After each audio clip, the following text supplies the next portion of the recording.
मंच से कि किसानों से के सवालों से बचने की कोशिश ना की जाए। किसानों के सवाल अगर खेती और किसानी को बचाना चाहते हो तो किसी के सवाल आपको सुनने ही पड़ेंगे।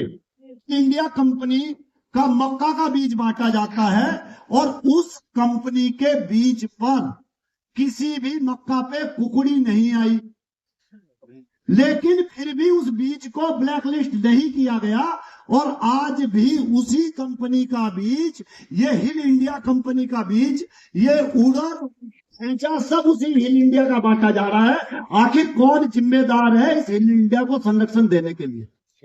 ये कहां से आई हिल इंडिया? इंडिया कंपनी कहां से आई? आज जमीन की हम बात करते हैं, 22,000 सैंपल कराए गए, उनमें से मात्र 35 खेत ठीक पाए गए, मात्र 35 खेत। माननीय मुख्यमंत्री जी की योजनाओं को पलीता लगाने का काम कर रहे नीचे बैठे हुए अधिकारी। बोया जाना था में और ढांचे का बीज अभी तक भी पूरा बंटवारा हुआ नहीं। कोऑपरेटिव समितियां, एक कोऑपरेटिव समिति के बराबर में बैठ के एक दुकानदार कई करोड़ रुपए कमा लेता है और कोऑपरेटिव समितियां लगातार घाटे में जा रही हैं। इसका जवाब खरीफ गोष्ठी में मैं चाहूंगा कि हमारे प्रमुख सचिव कृषि आज युधिष्ठिर बनकर के हमारे इन सवालों का जवाब देने का काम करें। आज बचाओ खेती बचाओ की बात हो रही है।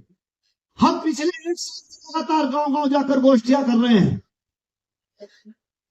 किसान के ऊपर तमाम नॉर्म्स लगा दिए गए, तमाम कंडीशन इस तरह की लगा दी गई कि उसको यूरिया के कट्टे 7 से ज्यादा नहीं मिलेंगे, लेकिन फिर भी हर जनपद के अंदर माफिया कहां से पनप रहे, कहां से यूरिया की कालाबाजारी हो रही है, कहां से वो यूरिया की कालाबाजारी करने वाले लोग आ रहे हैं।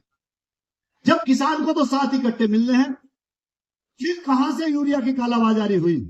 गेहूं का बीज जब बटा तो गेहूं का बीज जब बटा तो कृषि विभाग के गोदाम थे, मैं सबूत लेके आया हूं, जो कृषि विभाग के गोदाम थे, उन कृषि विभाग के गोदाम में माननीय मंत्री जी सारे गोदामों पे 200 रुपए महंगा गेहूं किसान को दिया गया, जो सरकार का रेट था।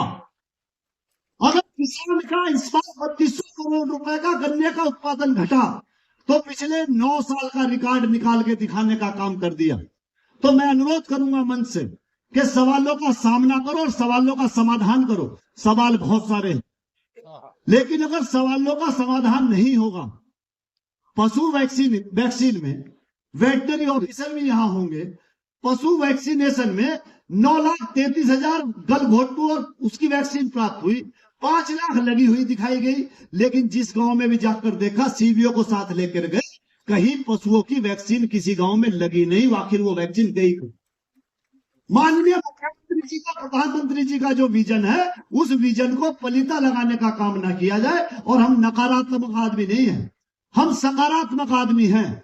हम लगातार धरती पे काम करते हैं, लेकिन हमें ये गोष्ठी आज तक हमने अपने जीवन में 25 साल के ऐसी गोष्ठी नहीं देखी जिसमें किसान में से बदबू आती हो। किसान नीचे से बोलेगा, हम धरती पे बैठने वाले लोग, हम धरती पे बैठ के भी बोल सकते हैं। बहुत बहुत धन्यवाद दिगंबर सिंह जी। अब मुजफ्फरनगर जनपद से कोई किसान